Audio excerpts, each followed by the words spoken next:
اللہ اکبر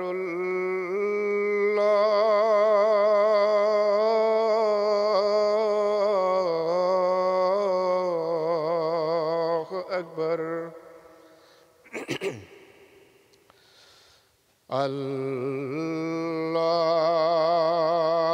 اکبر اللہ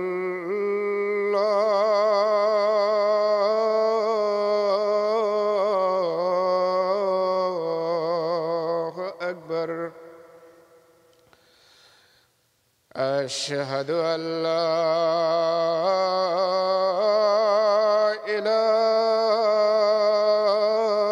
إله إلا الله أشهد أن لا إله إلا الله أشهد أن محمدًا رسول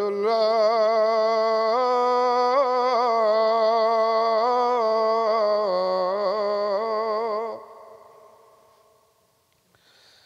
أشهد أن محمدًا رسول الله حي على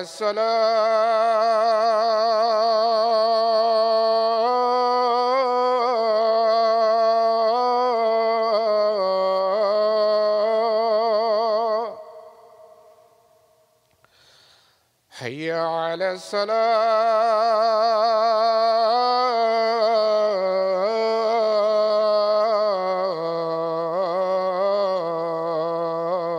الصلاة حي على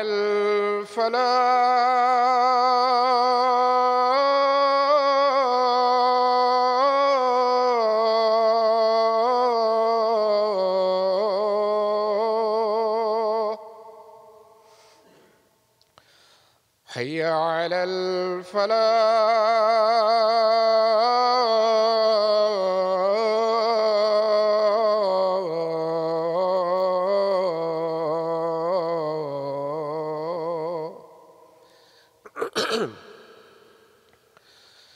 الله أكبر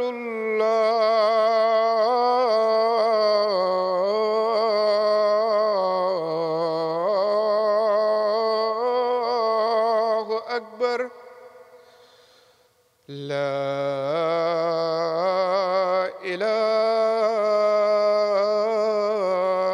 إلا الله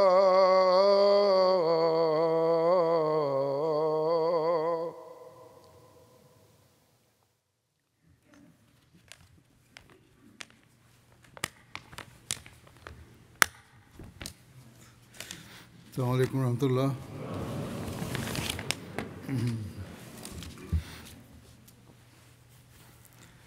أشهد أن لا إله إلا الله وحده لا شريك له وأشهد أن محمدًا عبده ورسوله. أما بعد فأعوذ بالله من الشيطان الرجيم. بسم الله الرحمن الرحيم. الحمد لله رب العالمين الرحمن الرحيم مالك يوم الدين إياك نعبد وإياك نستعين اهدنا الصراط المستقيم صراط الذين أنعمت عليهم غير المغضوب عليهم ولا الضالين.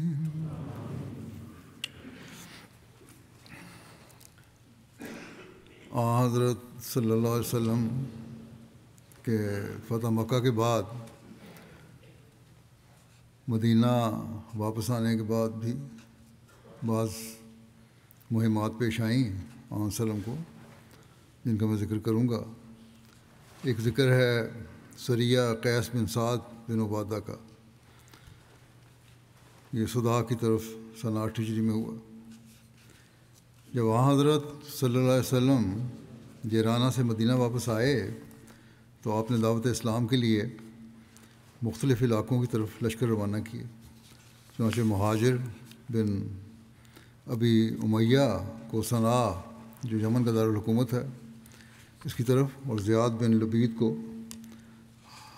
حضرموت کی طرف روانہ فرمایا اور ایک لشکر تیار کیا جس کا امیر قیس بن سعد کو مقرر فرمایا.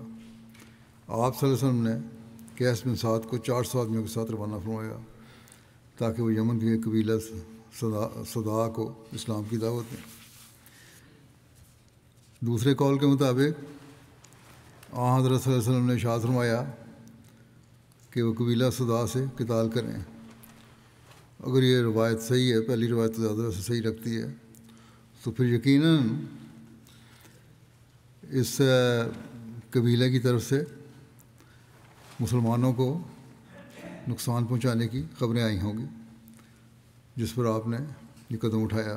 اگر یہ خبر صحیح ہے، بات صحیح ہے، روایت صحیح ہے، تو آپ صلی اللہ علیہ وسلم نے لکھا ہے کہ آپ صلی اللہ علیہ وسلم نے اس کے لیے ایک جھنڈا، سفید جھنڈا باندھا اور ایک سیاہ پرچم ان کے حوالے کیا. انہوں نے کناء وادی کے ایک جانب پڑاؤ ڈالا. کناء مدینہ اور احد کے درمیان مدینہ کی 3 مشہور وادیوں میں سے ایک وادی ہے. حضرت قیس خزرج کے سردار حضرت سعد بن عبادہ کے بیٹے تھے. حضرت قیس بن سعد کا شمار جلیل قدر صحابہ میں ہوتا تھا. فتح مکہ کے موقع پر حضرت صلی اللہ علیہ وسلم نے جب حضرت سعد بن عبادہ سے جھنڈا واپس لیا تھا تو ان کے اسی بیٹے قیس کو دیا تھا. یہ بہت صاحب الرائے اور بہادر شاہ سوار سمجھے جاتے تھے. جود و سخا میں بھی بہت مشہور تھے. حضرت قیس کناء میں پڑاؤ ڈالے ہوئے تھے کہ قبیلہ صدا کے ایک شخص زیاد بن حارث کا ادھر سے گزر ہوا.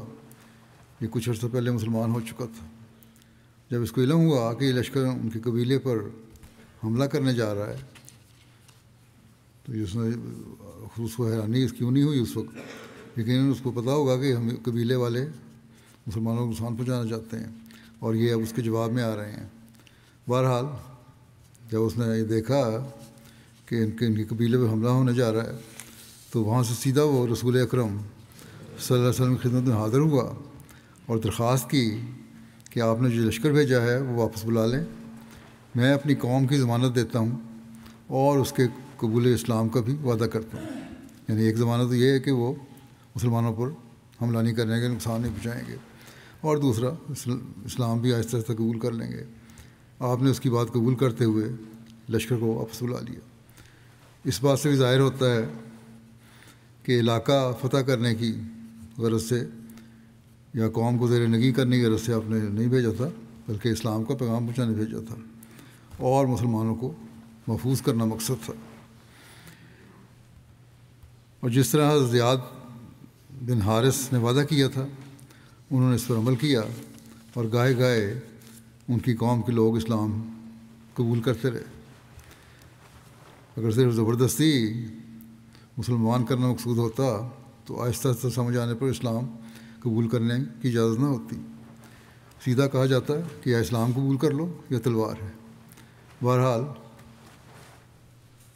اس کے بعد جب انہوں نے آہستہ آہستہ تبلیغ کی تو اسلام بھی انہوں نے قبول کر لیا،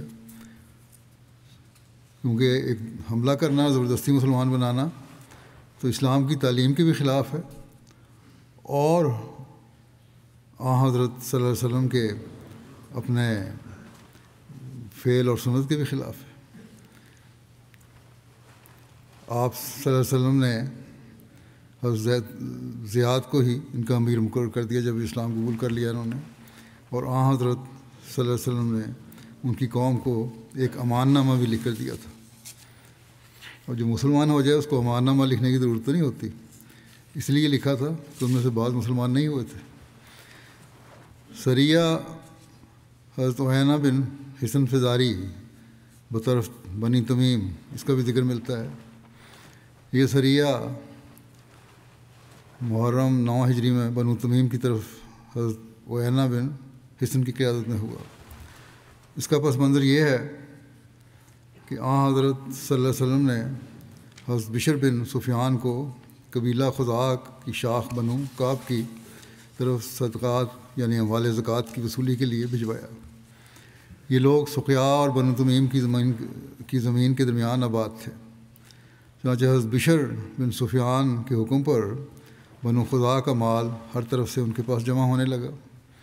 بنو تمیم جو مسلمان نہیں تھے انہیں یہ اموال بہت زیادہ لگے، تو انہیں اور کہنے لگے وہ یہ کیوں ناحق ہمارے اموال لے رہا ہے، اور اپنی تلواریں نکال لیں۔ بنو خزاع نے کہا کہ ہم نے دین اسلام قبول کر لیا ہے اور یہ ہمارے دین کا حکم ہے، ہم دے رہے ہیں، تمہیں کیا تکلیف ہے؟ لیکن بنو تمیم نے کہا کہ یہ بشر بن سفیان کسی اونٹ تک بھی نہیں پہنچ سکتا۔ جھگڑے اور جنگ و جدال کی اس کیفیت کو دیکھ کر حضرت بشر بن سفیان بغیر کسی قسم کی وصولی کے خود ہی وہاں سے واپس چلے آئے۔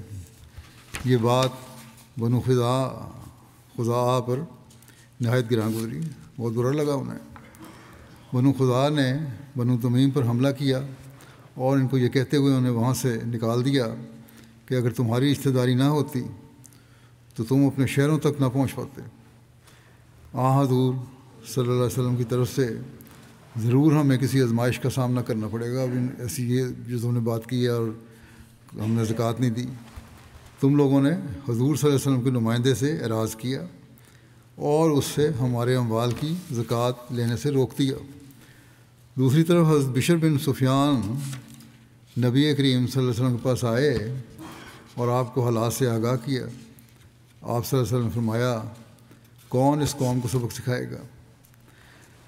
سب سے پہلے حضرت عیینہ بن حصن نے لبیک کہا۔ حضرت صلی اللہ علیہ وسلم نے حضرت عیینہ بن حصن کو 50 عرب شاہ سواروں کے ہمراہ بنو تمیم کی طرف روانہ فرمایا، جن میں مہاجرین اور انصار میں سے کوئی بھی نہیں تھا۔ عیینہ اپنے ساتھیوں کے ساتھ روانہ ہوئے۔ وہ رات کو چلتے اور صبح کو چھپ جاتے، حتیٰ کہ وہ صحرا میں پہنچ گئے جہاں بنو تمیم فروکش تھے اور اپنے مویشی چرا رہے تھے۔ جب بنو تمیم نے اس لشکر کو دیکھا تو وہ سب کچھ چھوڑ کر وہاں سے بھاگ گئے۔ ان کے 11 مرد، 11 عورتیں اور 30 بچے قید ہوئے، جنہیں وہ مدینہ لے آئے اور نبی کریم صلی اللہ علیہ وسلم کے حکم مطابق حضرت رملہ بنت حارث کے گھر ٹھہرا دیا گیا۔ بعد میں بنو تمیم کے 80 یا 90 سرکردہ افراد پر مشتمل ایک وفد حضرت صلی اللہ علیہ وسلم کی خدمت میں حاضر ہوا۔ اس وفد میں ان کے قبیلے کے قادر الکلام قبیلے کے قادر الکلام شعراء اور خطیب بھی شامل تھے۔ بس یہ سب مسجد میں اس وقت آئے جب لوگ نماز ظہر کے لیے رسول اللہ صلی اللہ علیہ وسلم کا انتظار کر رہے تھے۔ وفد کے لوگوں نے سمجھا کہ شاید آپ صلی اللہ علیہ وسلم نے دیر کر دی ہے، تو ان میں سے کچھ لوگ حضرت صلی اللہ علیہ وسلم کے حجرے کے قریب جا کر اونچی آواز میں پکار کر کہنے لگے کہ اے محمد صلی اللہ علیہ وسلم ہماری طرف باہر آئیے۔ آپ صلی اللہ علیہ وسلم باہر تشریف لائے تو یہ لوگ رسول اللہ صلی اللہ علیہ وسلم سے گفتگو کرنے لگے۔ پھر رسول اللہ صلی اللہ علیہ وسلم نے ظہر کی نماز پڑھائی اور نماز پڑھ کر مسجد کے صحن میں بیٹھ گئے۔ وفد کے امیر نے کہا کہ ہم اشعار اور خطاب میں آپ سے مفاخرت چاہتے ہیں، یعنی تقریر اور شعر میں ہم سے مقابلہ کر لیں کہ کس قوم کا خطیب اور شاعر بلند پائے کا ہے۔ ہمیں فخر ہے ہمارے خطیب بھی اچھے ہیں، ہمارے شاعر بھی اچھے ہیں۔ آپ نے فرمایا کہ شعر و بیان میں مفاخرت میری بے عزت کا مقصد نہیں ہے۔ میں اس لیے نہیں آیا کہ اپنے شعر اور بیان اور تقریر کو پیش کروں فخر سے، میرا مقصد تو اللہ تعالیٰ کی طرف لانا ہے۔ لیکن تمہاری آمد کی یہی غرض ہے تو اپنے فن کا مظاہرہ کرو، اگر تم چاہتے ہو تو پھر ٹھیک ہے، کر لو، ہم اس کا جواب دے دیں گے۔ وفد والوں نے اپنے خطیب عطارد بن حاجب کو آگے کیا، اس نے تقریر کی۔ رسول اللہ صلی اللہ علیہ وسلم نے حضرت ثابت بن قیس بن شماس کو جواب دینے کا کہا۔ انہوں نے اس کے جواب میں زبردست تقریر کی جو اس کی تقریر پر غالب آ گئی، اس دشمن کی۔ حسان بن ثابت اس وقت مجلس میں موجود نہیں تھے۔ حضرت صلی اللہ علیہ وسلم نے ان کو بلوایا۔ اس کے بعد وفد کے شاعر زبرقان بن بدر نے اپنے اشعار پیش کیے، وہ حضرت پیش کیے۔ پھر حضرت صلی اللہ علیہ وسلم نے حسان سے فرمایا کہ وہ اس کے مقابل پر اپنا کلام سنائیں۔ حضرت حسان نے اس کا برجستہ جواب دیا۔ جب حضرت حسان فارغ ہوئے تو وفد کے لوگ آپس میں اکٹھے بیٹھے تو اقرا بن حابس جو اس وقت وفد کے ساتھ آئے تھے، انہوں نے اپنے ساتھیوں کے سامنے بے ساختہ تبصرہ کیا کہ ان کا خطیب ہمارے خطیب سے بڑھ کر ہے اور ان کا شاعر ہمارے شاعر سے کہیں زیادہ بلند پائے کا ہے، یہ ہم سے بہت آگے ہیں۔ پھر جب لوگ فارغ ہو گئے تو انہوں نے اسلام قبول کر لیا۔ بعض روایات کے مطابق حضرت اقرا بن حابس کچھ عرصہ پہلے اسلام لا چکے تھے اور اب وہ وفد کے ساتھ دوبارہ حاضر خدمت ہوئے تھے۔ حضرت صلی اللہ علیہ وسلم نے بنو تمیم کے اسلام قبول کر لینے کے بعد ان کے قیدی واپس لوٹا دیے اور سب کو انعام و اکرام سے بھی نوازا۔ ایک روایت کے مطابق وفد میں شامل ہر شخص کو 500 درہم عطا فرمائے۔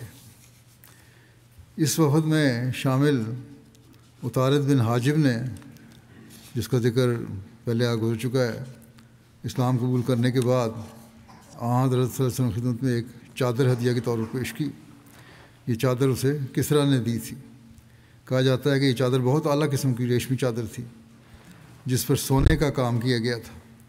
صحابہ نے چادر کی نفاست اور ملائمت دیکھی تو وہ بہت متاثر ہوئے اور اس کو اپنے ہاتھوں سے چھو کر دیکھنے لگے۔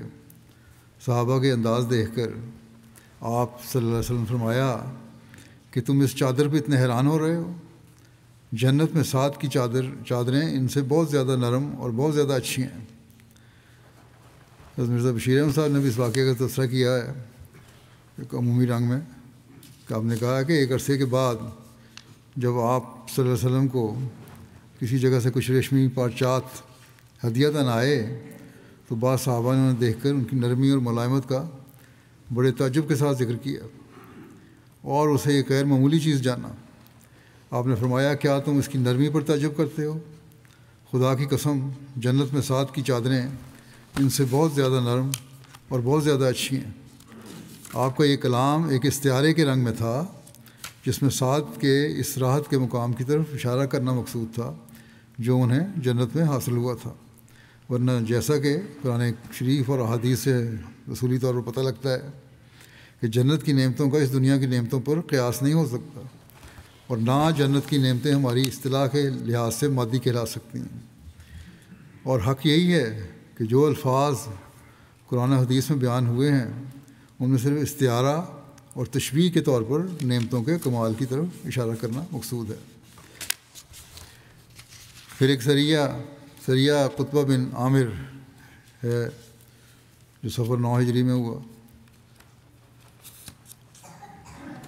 قطبہ بن عامر کو 20 آدمی دے کر قبیلہ قسم کی طرف حضرت صلی اللہ علیہ وسلم نے بھیجا۔ ایک روایت کے مطابق انہیں تبالہ کے نواح میں بھیجا، یمن کے راستے میں، عرض تہامہ میں تبالہ کا شہر واقع ہے۔ اس کے اور مکے کے درمیان 8 دن کی مسافت ہے اور اندازاً 156 میل کا فاصلہ ہے۔ اور ایک روایت کے مطابق بیشا کے نواح میں بھیجا اور ان کو یہ حکم دیا کہ ایک دم سے ان پر حملہ کریں۔ انہوں نے یقین شرارت کر رہے ہوں گے یہ لوگ۔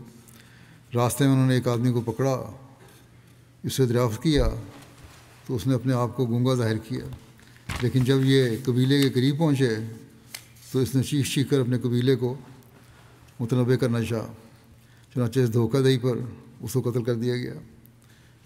چونکہ اب قبیلے والے کچھ چوکنے ہو چکے تھے، اس لیے رات ہونے کا انتظار کیا گیا، اور جب ذرا اندھیرا ہو گیا تو مسلمانوں نے ایک دم ان پر حملہ کر دیا۔ سخت جنگ ہوئی اور فریقان میں کثرت سے زخمی ہوئے، اور مخالف قبیلے کے بہت سے لوگ مارے گئے، اور حضرت قطبہ مال غنیمت میں اونٹ، بکریاں اور عورتیں مدینہ کی طرف لے کر آئے۔ خمس نکالنے کے بعد ان کے حصے میں 4 اونٹ یا 40 بکریاں آئیں۔ بہرحال ان کی شرارتوں کو روکنے کے لیے یہ حملہ کرنا پڑا تھا۔ پھر سریہ ضحاک بن سفیان کلابی کا ذکر ہے، جو بنو کلاب کی طرف ہوا۔ یہ ربیع الاول 9 ہجری میں ہوا، اور حضرت صلی اللہ علیہ وسلم نے حضرت ضحاک بن سفیان کلابی کو کرتا کے مقام پر ان کے اپنے قبیلہ بنو کلاب کی طرف بھجوایا۔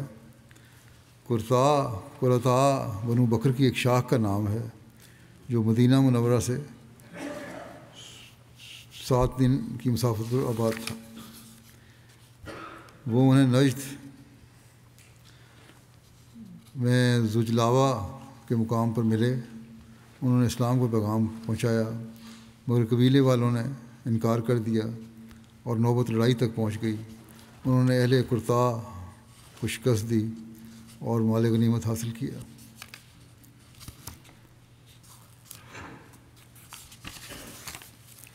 اس سریہ کا ایک ایمان افروز واقعہ یہ بھی ہے کہ سلمہ بن قرط ایک کافر تھا جو مخالفین کے سرغروں میں شامل تھا۔ البتہ اس کا بیٹا اسید بن سلمہ جو کہ مسلمان ہو چکا تھا، وہ مسلمانوں کی طرف سے اس لشکر میں شامل تھا۔ جب دشمن مسلمانوں کے حملے کی تاب نہ لاتے ہوئے بھاگا تو ان میں حضرت اسید کا والد سلمہ بھی تھا۔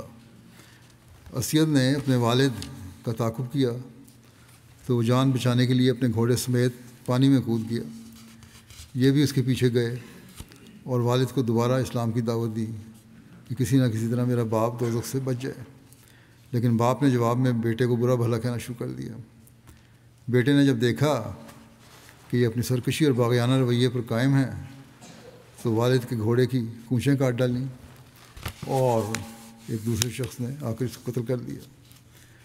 البتہ ایک دوسری روایت بھی ہے، اس کے مطابق جب اسید نے مدینہ آ کر اسلام قبول کر لیا تو ان کے بوڑھے باپ نے انہیں ایک خط لکھا جس میں کچھ اشعار تھے، جس میں اپنے بڑھاپے کی عمر میں اپنے بیٹے کی نافرمانی کا شکوہ کیا اور بیٹے کو اسلام قبول کرنے پر طعن بھی کیا، اور لکھا کہ وہ کیا باتیں ہیں کہ جس کی وجہ سے تم نے اپنے بوڑھے باپ کو چھوڑ دیا اور اسلام قبول کر لیا۔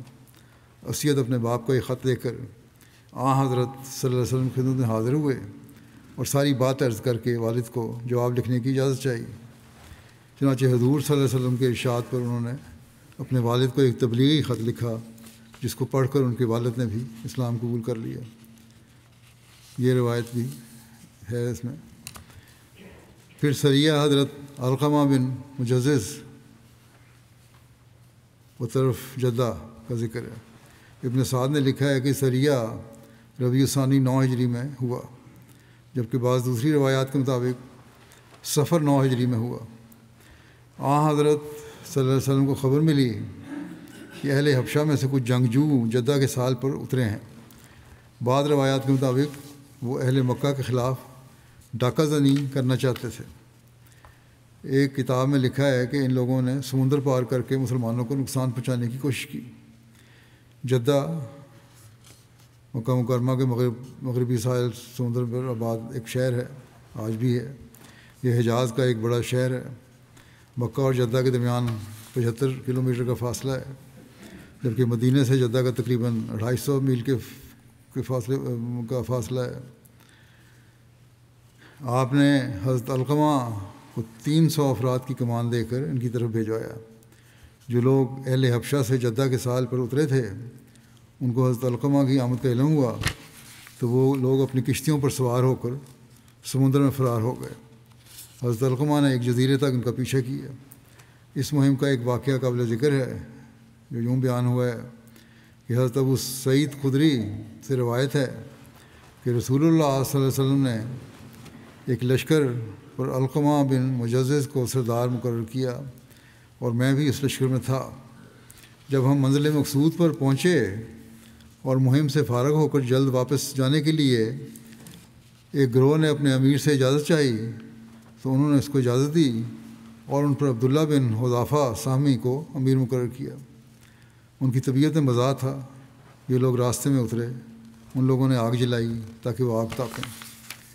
سنن ابن ماجہ میں آیا ہے کہ عبداللہ سہمی نے کہا کہ کیا میرا تم پر حق نہیں کہ تم سنو اور اطاعت کرو؟ انہوں نے کہا کیوں نہیں؟ اس نے کہا کہ میں تمہیں جس بات کا حکم دوں گا تم اس پر عمل کرو گے؟ انہوں نے کہا کہ ہاں۔ اس نے کہا کہ میں تمہیں حکم دیتا ہوں کہ تم اس آگ میں کود جاؤ۔ کچھ لوگ کھڑے ہو گئے اور کودنے کے لیے تیار ہو گئے۔ جب اسے یقین ہو گیا کہ وہ تو کودنے میں لگے ہیں تو اس نے کہا اپنے آپ کو روک لو کیونکہ میں تو تم سے صرف مذاق کر رہا تھا۔ جب واپس آئے تو لوگوں نے اس بات کا ذکر نبی کریم صلی اللہ علیہ وسلم سے کیا تو رسول اللہ صلی اللہ علیہ وسلم نے فرمایا من امرکم منہم بمعصیت اللہ فلا تطیعوہ، جو تمہیں ان امراء میں سے اللہ کی نافرمانی کا حکم دے تو اس کی اطاعت نہ کرو۔ ایک روایت میں یہ ہے کہ حضرت صلی اللہ علیہ وسلم نے فرمایا لا طاعۃ فی معصیت اللہ انما طاعۃ فی المعروف، کہ اللہ تعالیٰ کی نافرمانی میں اطاعت نہیں ہے، اطاعت تو صرف معروف میں ہے۔ ایک اور روایت میں لکھا ہے کہ جب یہ واقعہ حضرت صلی اللہ علیہ وسلم کی خدمت میں پیش ہوا تو آپ سخت ناراض ہو گئے اور فرمایا لو دخلوها ما خرجوا منها الی یوم القیامہ الطاعۃ فی المعروف، کہ اگر وہ اس میں داخل ہوتے تو قیامت تک اس میں سے نہ نکلتے، یعنی آگ میں سے، کیونکہ اطاعت تو معروف بات میں ہوتی ہے۔ حضرت مسلمہ نے بھی اس واقعے کو بیان کیا ہے کہ جو امور شریعت کے خلاف ہوں ان میں اطاعت نہیں ہوتی۔ رسول کریم صلی اللہ علیہ وسلم نے ایک دفعہ ایک صحابی کو ایک چھوٹے سے لشکر کا سردار بنا کر بھیجا۔ راستہ میں انہوں نے کوئی بات کہی جس پر بعض صحابہ نے عمل نہ کیا۔ اس پر وہ ناراض ہوئے اور کہنے لگے مجھے رسول کریم صلی اللہ علیہ وسلم نے تم لوگوں کو امیر مقرر کیا ہے اور آپ نے یہ بھی فرمایا ہوا ہے کہ جس نے میرے مقرر کردہ امیر کی اطاعت کی اس نے میری اطاعت کی، اور جس نے اس کی نافرمانی کی اس نے میری نافرمانی کی، اور جب میں رسول کریم صلی اللہ علیہ وسلم کا مقام ہوں تو تم نے میری نافرمانی کیوں کی ہے؟ اس پر صحابہ نے کہا کہ ہم آپ کی اطاعت کریں گے۔ انہوں نے کہا اچھا میں دیکھتا ہوں کہ تم لوگ اطاعت کرتے ہو یا نہیں۔ چنانچہ انہوں نے آگ جلانے کا حکم دیا، اور جب آگ جلنے لگی تو صحابہ سے کہا کہ اس میں کود پڑو۔ بعض تو آمادہ ہو گئے، تیار ہو گئے، مگر دوسروں نے ان کو روکا اور کہا کہ اطاعت امور شرعی میں ہے، ان کو تو شریعت کی واقفیت نہیں ہے، اس طرح آگ میں کود کر جان دینا ناجائز ہے، اور خدا تعالیٰ کا حکم ہے کہ خودکشی نہیں کرنی چاہیے۔ جب یہ امر رسول کریم صلی اللہ علیہ وسلم کے سامنے پیش ہوا تو آپ نے اس میں ان لوگوں کی تائید کی جنہوں نے کہا تھا کہ آگ میں کودنا جائز نہیں۔ پھر سریہ حضرت علی بطرف فلس بنو طے کا ذکر بھی آتا ہے، ربیع ثانی 9 ہجری میں ہوا۔ فلس نجد کے علاقہ کا ایک بت تھا اور قبیلہ طے اس کی عبادت کرتا تھا۔ اس پر نظر و نیاز کے ساتھ ساتھ اسلحہ بھی نظر کیا کرتا تھا۔ رسول اللہ صلی اللہ علیہ وسلم نے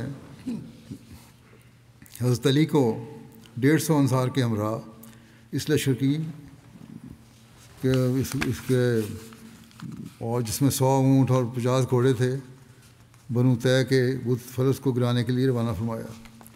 اس لشکر کی یہ خصوصیت تھی کہ سوائے حضرت علی کے باقی سب لوگ انصار تھے، مہاجرین وغیرہ میں سے کوئی نہیں تھا۔ بنو طے عرب کا ایک مشہور قبیلہ ہے۔ یہ لوگ شام کے قریب آباد تھے۔ آپ نے سریہ کے لیے حضرت علی کو ایک کالے رنگ کا بڑا جھنڈا اور سفید رنگ کا چھوٹا پرچم عطا فرمایا۔ حضرت علی صبح کے وقت حملہ آور ہوئے اور ان کے بت فلس کو منہدم کر دیا۔ بہت سارے قیدی اور مال مویشی قبضے میں کیے۔ مشہور سخی حاتم طائی کا یہ قبیلہ تھا، اور قیدیوں میں حاتم طائی کی بیٹی صفانہ بھی شامل تھی۔ حاتم طائی کا بیٹا عدی جو قبیلے کا سردار تھا وہ بھاگ گیا اور ملک شام کی طرف نکل گیا۔ قیدیوں پر ابو قتادہ کو نگران بنایا گیا اور مال مویشی پر عبداللہ بن عتیق کو نگران مقرر کیا گیا۔ حضرت صلی اللہ علیہ وسلم کے لیے خمس یعنی 5واں حصہ نکال کر باقی مال غنیمت تقسیم کر لیا گیا۔ البتہ حاتم کی بیٹی صفانہ کو انہوں نے تقسیم نہیں کیا اور گرفتار کر کے مدینہ لے آئے۔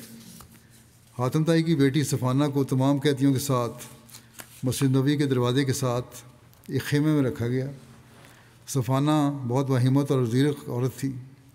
جب حضرت صلی اللہ علیہ وسلم اس کے خیمے کے پاس سے گزرے تو وہ آپ کی تعظیم کے لیے کھڑی ہو گئی اور عرض کی، یا رسول اللہ، میرا باپ فوت ہو چکا ہے اور جو سرپرست بھائی تھا وہ فرار ہو گیا ہے، بس مجھ پر احسان فرمائیں، اللہ آپ پر کرم فرمائے گا۔ آپ نے پوچھا، تیرا سرپرست کون ہے؟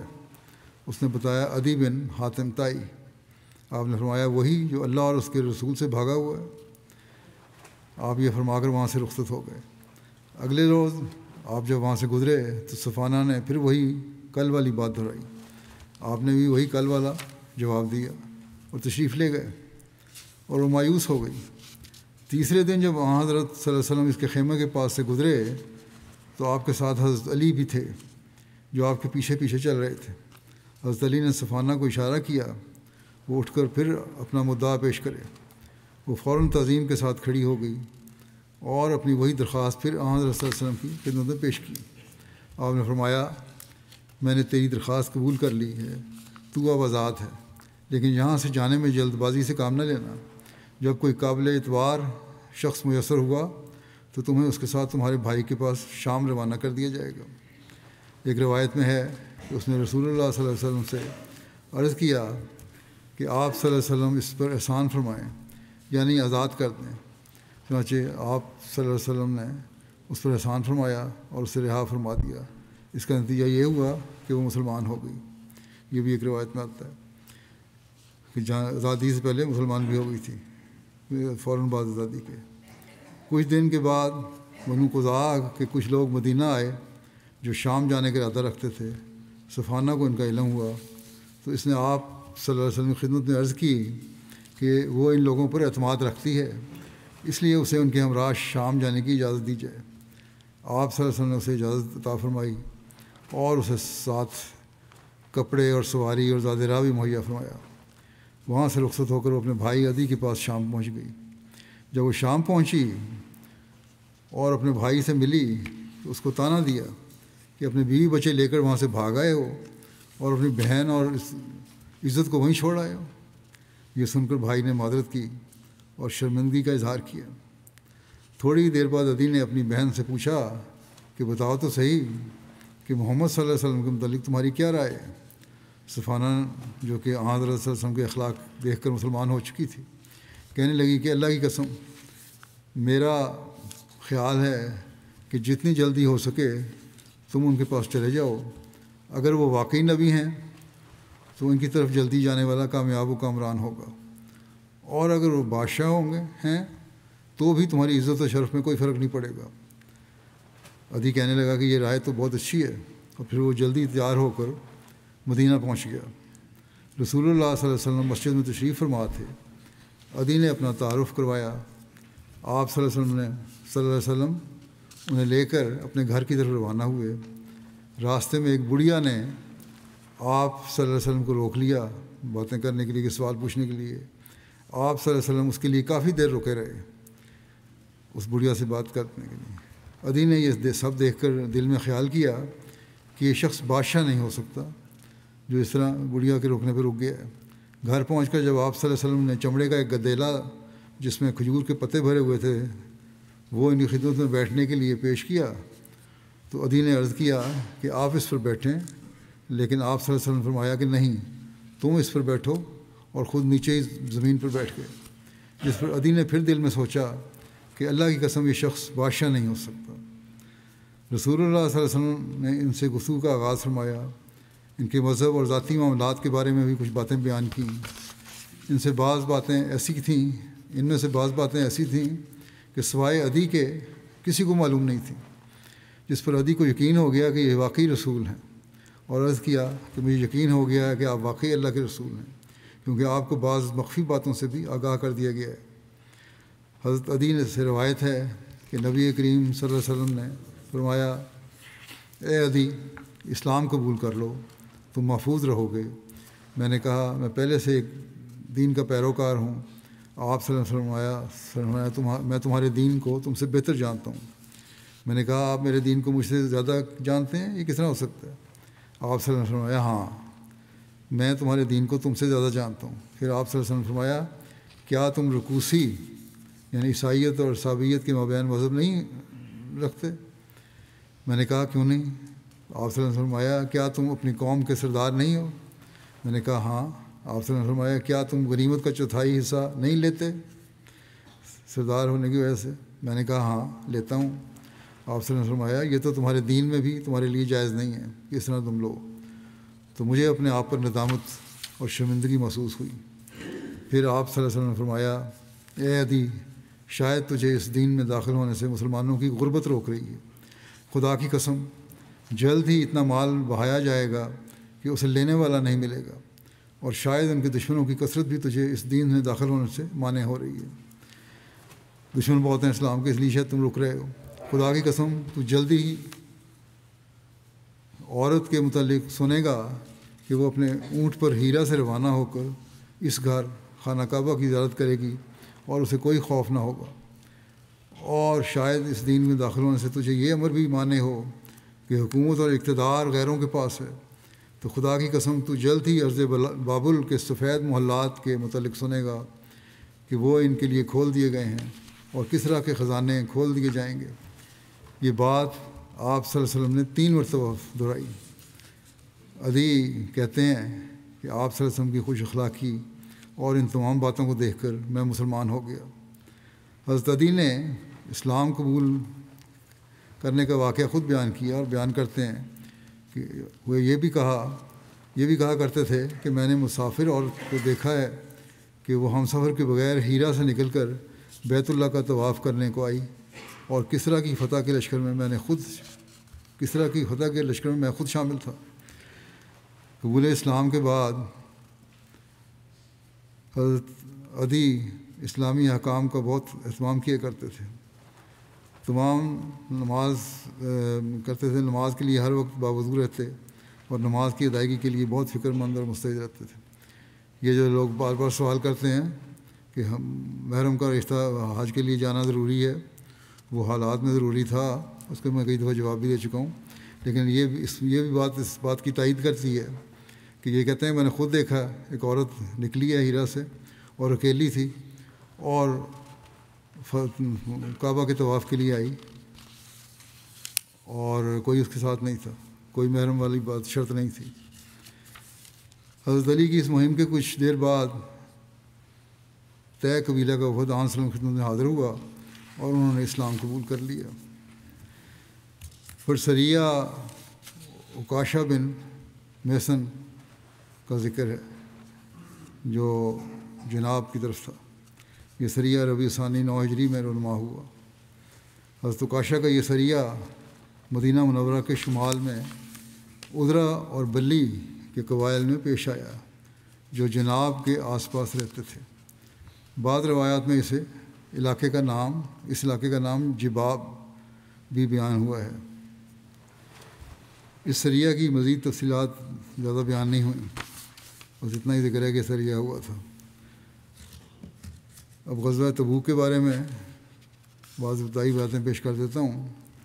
رجب 9 ہجری ستمبر 630 عیسوی میں یہ ہوا۔ غزوہ طائف کے بعد ماہ رجب 9 ہجری میں آپ صلی اللہ علیہ وسلم اس غزوہ کے لیے روانہ ہوئے۔ یہ حضرت صلی اللہ علیہ وسلم کی حیات مبارکہ کا آخری غزوہ تھا۔ تبوک مدینہ سے تقریباً 685 کلومیٹر کے فاصلے پر تھا۔ تبوک نام کے چشمے پر ٹھہرنے کی وجہ سے اس غزوے کو غزوہ تبوک کہا جاتا ہے۔ رسول اللہ صلی اللہ علیہ وسلم نے تبوک کے قریب پہنچ کر شرکائے قافلہ سے فرمایا انکم ستاتون غدن انشاء اللہ عین تبوک، کہ کل تم تبوک کے چشمے پر پہنچ جاؤ گے انشاءاللہ۔ قرآن کریم میں غزوہ تبوک کا ذکر ساعۃ العسر یعنی تکلیف کی گھڑی کے نام سے کیا گیا ہے، اس لیے اس غزوہ کو غزوۃ العسر بھی کہا جاتا ہے، چونکہ مسلمانوں کو اس میں بہت دشواری اور تنگی کا سامنا کرنا پڑا تھا، مثلا شدید گرمی، دور کا سفر، سواریوں کی بہت کمی، راستے میں پانی کی شدید قلت تھی، لشکر کی تیاری کے لیے اخراجات کے لیے کی بھی کمی تھی اور اس کا بہت زیادہ سامنا کرنا پڑا۔ ان سب تکالیف کی وجہ سے اس کو جیش الاسرا بھی کہا جاتا ہے، یعنی تنگی اور تکلیف والا لشکر۔ اس غزوے کو غزوۃ الفاضحہ بھی کہتے ہیں، عربی میں فضاحت، رسوائی اور پردہ دری کو کہتے ہیں، اور چونکہ اس کی وجہ سے بہت سے منافقین کا حال کھل کر سامنے آ گیا جو ان کی مزید رسوائی اور پردہ دری کا باعث بنا، اس لیے اس کو یہ نام دیا گیا ہے۔ غزوہ تبوک کے اسباب اور عوامل اور پس منظر کیا تھے؟ ویسے تو اہل مدینہ کو بیرونی طاقتوں، خاص طور پر رومیوں کے حمایت یافتہ بنو غسان کے حملے کا ہر وقت خطرہ رہتا تھا، اور ایسی اطلاعات بھی تھیں کہ یہ دونوں یعنی رومی اور غسانی کسی جنگ کی تیاری کر رہے ہیں۔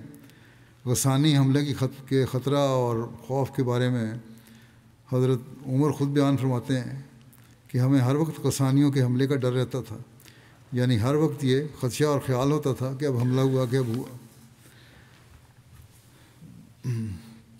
جو البتہ تبوک کے جنگ کا فوری سبب ہوا وہ یہ ایک روایت میں اس طرح ہے کہ تاجروں کی ایک جماعت نے جو مدینہ میں شام سے زیتون کا تیل لائی تھی، مسلمانوں کو بتایا کہ اہل روم نے شام میں ایک بہت بڑا لشکر جمع کیا ہے اور ہرقل نے ان فوجیوں یا اتحادیوں کو 1 سال کا خرچہ فراہم کیا ہے۔ اس کے ساتھ لخم، جذام، عاملہ، غسان اور دیگر عیسائی قبائل مل گئے ہیں اور ان کے ہراول دستہ بلقاء تک پہنچ چکا ہے۔ بلقاء ملک شام میں واقع ایک علاقہ ہے جو دمشق اور وادی القرا کے درمیان ہے۔ اس غزوے کا دوسرا سبب یہ بھی ہوا ایک روایت میں جس کا ذکر ملتا ہے کہ عرب کے عیسائیوں نے ہرقل کی طرف لکھا کہ جس شخص نے نبوت کا دعویٰ کیا ہے یعنی محمد صلی اللہ علیہ وسلم وہ ہلاک ہو گیا نعوذ باللہ، اور اس کے ساتھیوں کو قحط سالی نے آ لیا ہے اور ان کے مال مویشی تباہ ہو گئے ہیں، اور اب ان پر حملہ آور ہونے اور عیسائیت کو غالب کرنے کا نہایت سازگار موقع ہے۔ چنانچہ اس نے اپنی فوجی جرنیل کو 40,000 کے لشکر کے ساتھ روانہ کیا۔ اس جرنیل کا نام قباز یا زنات تھا۔ حضرت صلی اللہ علیہ وسلم کو جب اس لشکر کی خبر ملی تو آپ صلی اللہ علیہ وسلم نے بھی لشکر تیار کرنے کا ارشاد فرمایا۔ بنیادی سبب یہی معلوم ہوتا ہے کہ مکہ فتح ہونے کے بعد اور جنگ حنین میں بنو حوازن جیسے طاقتور ترین قبیلے کو بھی عبرتناک شکست دینے کے بعد عرب کے ارد گرد کے تمام قبائل پر مسلمانوں کو غلبہ ملنے کے بعد یہود و نصارہ اور منافقین ایک مرتبہ پھر سر جوڑ کر بیٹھے اور اپنی ہر کوشش کو ناکام ہوتے دیکھ کر اس وقت کی سپر پاور یعنی کیسر روم سے مدد مانگنے کا فیصلہ کیا، اور اس کے لیے انہوں نے ایک بہت بڑی اور بہت ہی خطرناک پلاننگ کی۔ ایک طرف کیسر روم سے رابطہ کیے اور اس کو تیار کیا کہ وہ اپنی فوج بھیجے تاکہ مسلمانوں کا قلع کما کیا جائے، اور دوسری طرف منافقین نے یہ کیا کہ مدینے میں پہلے سے ہی یہ افواہیں اڑانا شروع کر دیں کہ کیسر روم اپنے لشکر بھیج رہا ہے جو مدینے میں محمد صلی اللہ علیہ وسلم سمیت تمام مسلمانوں کا قلع کما کر دے گا۔ اس طرح سے منافقین اور دوسرے مخالف یہ چاہتے تھے کہ زیادہ ممکن ہے کہ آن صلی اللہ علیہ وسلم خود ہی لشکر کا مقابلہ کرنے کے لیے مدینہ سے شام کی طرف نکل جائیں گے، اور دونوں صورتوں میں سفر کی مشکلات یا کیسر روم سے مقابلہ مسلمانوں اور آن حضرت صلی اللہ علیہ وسلم کی نعوذ باللہ ہلاکت کو یقینی بنا دے گا۔ بہرحال یہ ان کی خواہش تھی، اس کی اب مزید لمبی تفصیل ہے جو انشاءاللہ آئندہ بیان کروں گا۔ آج ربا میں مسجد مہدی گول بازار میں اس پر دہشت گردوں نے حملہ بھی کیا، اور ہمارے 5-6 لوگ زخمی ہیں وہاں. 2 بہت زیادہ زخمی ہیں. آپریشن وغیرہ بھی ہو رہا تھا ان کا. اللہ کرے کہ ان کی حالت بہتر ہو گئی ہو. باقی زخمی بھی اللہ تعالیٰ ان پر فضل فرمائے. اور بعض جو 2 سیریس زخمی ہیں ان کے پیٹ میں گولیاں لگی ہیں. دہشت گرد کو بھی ایک کو ہمارے سیکورٹی والوں نے مار دیا ہے. ایک دوڑ گیا ہے. یہی ابھی تک کی رپورٹ ہے. باقی تفصیلات ابھی آئیں گی. اللہ تعالیٰ دہشت گردوں اور قانون توڑنے والوں اور جماعت کے مخالفین کو جلد پکڑے. پنجاب کی حکومت، وزیر اعلیٰ اور حکومت یہ دعویٰ کر رہے ہیں کہ پنجاب میں 100% جرائم کنٹرول ہو چکے ہیں اور کوئی مجرم نہیں رہا. لیکن احمدیوں پہ جو آئے دن حملے ہوتے ہیں، قتل شہید کیے جا رہے ہیں یا زخمی کیے جا رہے ہیں یا ان کے مالوں کو آگے لگائی جا رہی ہیں، اس کو شاید یہ جرم سمجھتے نہیں. اللہ تعالیٰ ان حکومتوں کو بھی عقل دے اور جلد ہی اللہ تعالیٰ جماعت کے حق میں نشان ظاہر فرمائے.